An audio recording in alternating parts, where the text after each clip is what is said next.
Selamat siang Ibu Bapak sekalian.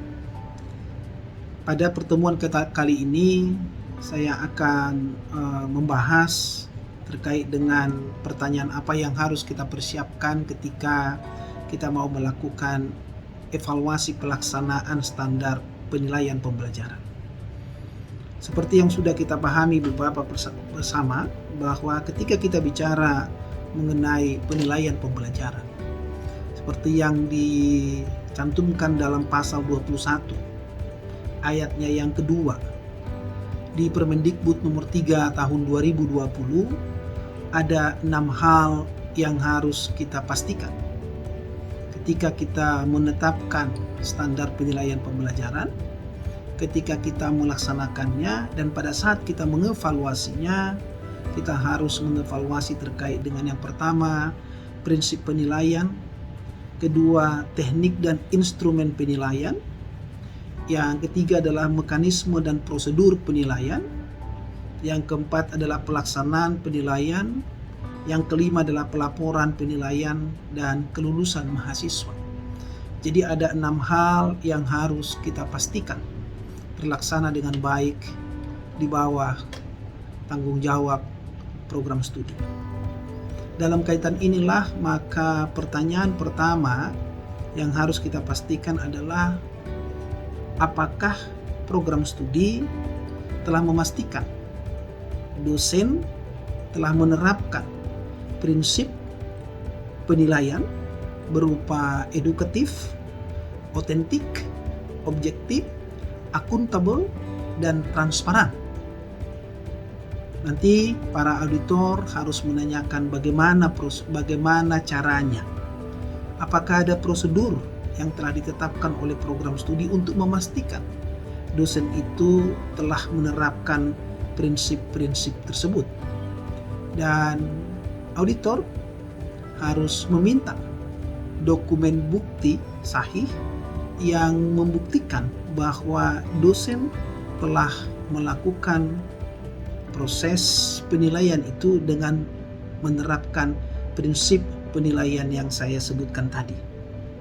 Tentunya Ibu Bapak harus memahami betul di dalam standar penilaian pembelajaran yang telah ditetapkan oleh perguruan tinggi masing-masing, di dalam daftar istilah teknis, Ibu Bapak harus pahami dengan baik apa itu prinsip penilaian yang sifatnya edukatif, prinsip yang otentik, prinsip penilaian objektif, prinsip penilaian akuntabel, dan prinsip penilaian transparan. Bagian yang kedua yang harus Ibu Bapak tanyakan itu adalah terkait dengan teknik penilaian.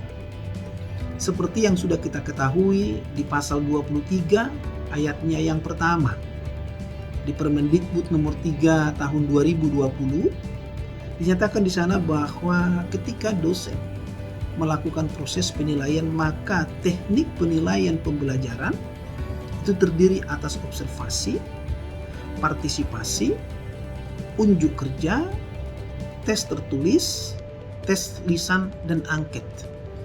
Oleh karena itu Bapak Ibu, ketika kita melakukan audit lapangan, maka kita harus pastikan apakah program studi itu telah memantau bagaimana dosen menerapkan teknik penilaian pembelajaran.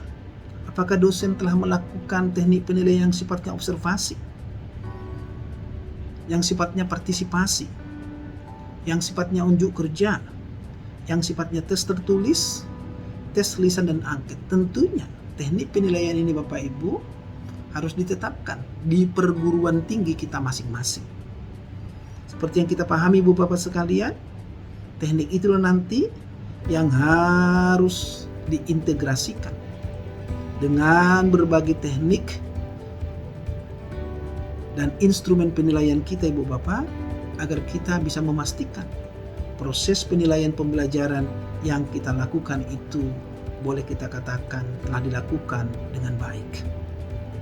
Bagian yang ketiga yang harus kita pastikan itu adalah bicara mengenai mekanisme dan prosedur penilaian. Oleh karena itu Bapak-Bapak, tanyakanlah kepada program studi, apakah program studi itu telah memastikan keterlaksanaan dari mekanisme penilaian pembelajaran. Tanyakanlah sesuai dengan apa yang tertulis di pasal 24 ayat 1 di Permendikbud nomor 3 tahun 2020 itu. Apakah program studi itu telah menyusun, telah menyampaikan dan menyepakati tahapan, teknik, instrumen, kriteria, indikator, dan bobot penilaian. Dan dipastikan apakah yang saya sampaikan tadi itu Ibu Bapak sekalian itu dinilai sesuai dengan RPS-nya.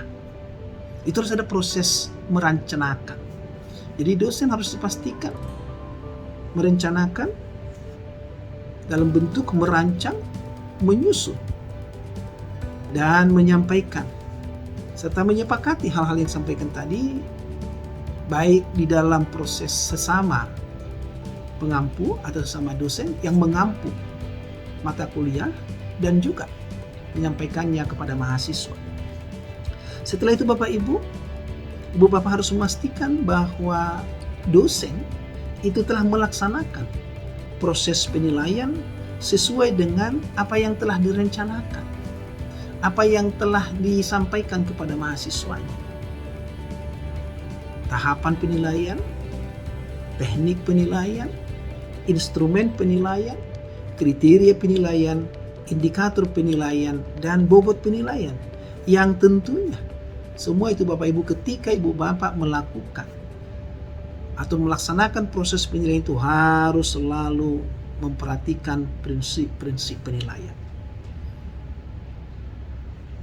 Aspek berikutnya yang harus kita pastikan terkait dengan mekanisme penilaian ini adalah apakah dosen telah memberikan umpan balik, telah memberikan kesempatan kepada mahasiswanya untuk mempertanyakan hasil penilaian. Karena kita sudah katakan harus ada transparansi. Jadi dosen itu Ibu Bapak harus memastikan bahwa mahasiswa itu dapat mempertanyakan apakah kita telah menilai hasil pembelajaran mereka sesuai dengan prinsip-prinsip penilaian, sesuai dengan teknik dan instrumen penilaian kita. Bagian yang keempat atau bagian yang terakhir ketika kita melakukan proses evaluasi atas mekanisme penilaian ini, itu adalah kita tanyakan apakah dosen itu telah mendokumentasikan penilaian proses dan hasil belajar mahasiswa. Tentunya ketika mereka melakukan dokumentasi penilaian proses itu harus dipastikan itu dilakukan secara akuntabel dan dilakukan secara transparan. Itulah Ibu Bapak yang perlu kita pastikan terkait dengan mekanisme penilaian pembelajaran dan prosedurnya. Bagaimana melaksanakannya itu sekarang yang harus kita pastikan Ibu Bapak. Bagaimana dosen itu memastikan proses penilaiannya.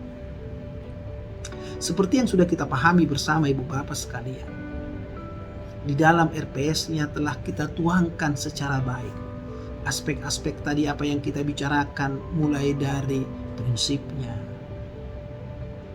tekniknya, instrumen dan mekanismenya. Maka Ibu Bapak ketika dosen itu melakukan penilaian harus melakukan proses penilaian sesuai dengan rencana pembelajaran. Oleh karena itu Bapak Ibu tolong dipastikan apakah dosen telah melakukan proses pelaksanaan penilaian sesuai dengan rencana pembelajaran semesterannya. Dan Ibu Bapak sekalian, harus ada akuntabilitas, harus ada transparansi. Apa yang sudah kita tuliskan di dalam RPS kita, yang sudah kita sampaikan kepada mahasiswanya kita, itu harus terlaksana dengan baik. Dan pastikan Ibu Bapak dalam proses penilaian itu dapat dilakukan dosen pengampu atau tim dosen pengampu. Untuk itu Bapak Ibu tolong nanti dipastikan apakah soal-soal yang dibuat oleh dosen itu sesuai atau tidak dengan sub CPMK-nya. apakah sudah sesuai atau tidak dengan kemampuan yang diharapkan dari mahasiswa yang telah dituangkan di RPS dan sesuai dengan apa yang dievaluasi ketika mahasiswa melaksanakan proses ujian. Bagian berikutnya Ibu Bapak yang harus kita pastikan dalam evaluasi pelaksanaan penilaian pembelajaran ini adalah soal pelaporan. Apakah dosen telah melaporkan hasil penilaian berdasarkan ketentuan dan peraturan yang telah ditetapkan oleh perguruan tinggi kita masing-masing? Tentunya Bu Bapak, perguruan tinggi kita telah menetapkan bagaimana kualifikasi keberhasilan mahasiswa dalam menempuh suatu mata kuliah.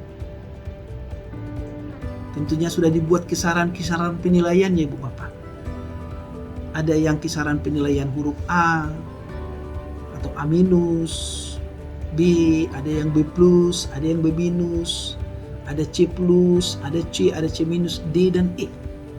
Ini Bu Bapak harus dipastikan bahwa ketentuan dan peraturan itu dipenuhi oleh dosen ketika mereka melakukan proses pelaporan penilaian proses dan hasil pembelajaran mahasiswa.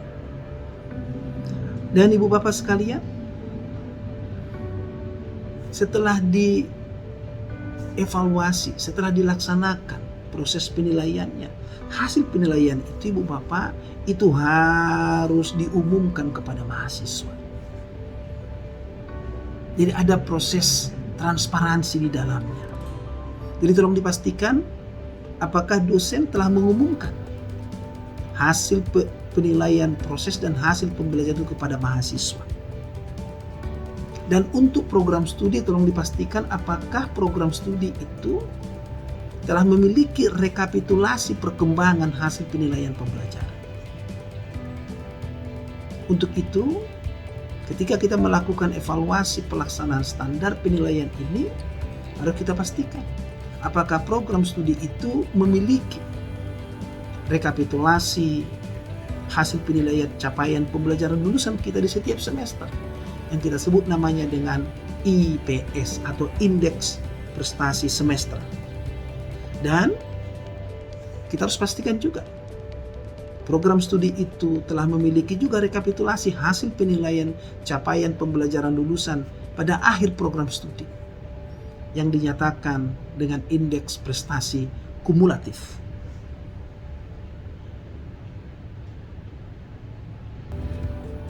Yang terakhir Ibu Bapak sekalian, pastikan bahwa program studi itu telah memastikan setiap lulusan program studi yang telah lulus itu berhak untuk memperoleh ijazah, memperoleh transkrip, memperoleh sertifikat kompetensi sesuai dengan keahlian dalam cabang ilmunya atau memiliki prestasi di luar program studinya.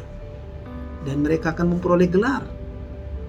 Dan yang terakhir mereka harus memperoleh surat keterangan pendamping ijazah yang selama ini kita namanya SKPI. Untuk itulah Ibu Bapak, pada bagian yang terakhir nanti ketika Ibu Bapak melakukan proses evaluasi pelaksanaan standar penilaian pembelajaran, pastikan bahwa setiap lulusan itu telah memperoleh, sekali lagi, ada ijazahnya, ada transkripnya, ada sertifikat kompetensi sesuai dengan bidang keahliannya, diberikan gelar yang sesuai dengan program studinya, dan dipastikan ada surat keterangan pendamping ijazah. Itulah Ibu Bapak sekalian, hal-hal yang harus kita evaluasi ketika kita melakukan evaluasi pelaksanaan standar penilaian pembelajaran.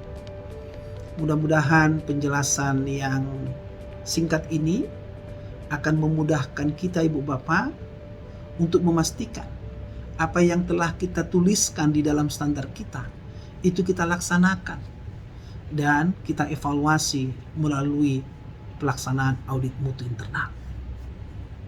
Sampai kita bertemu lagi di diskusi-diskusi kita berikutnya. Salam penjaminan mutu. SPMI bermutu, akreditasi unggul perguruan tinggi maju. Terima kasih.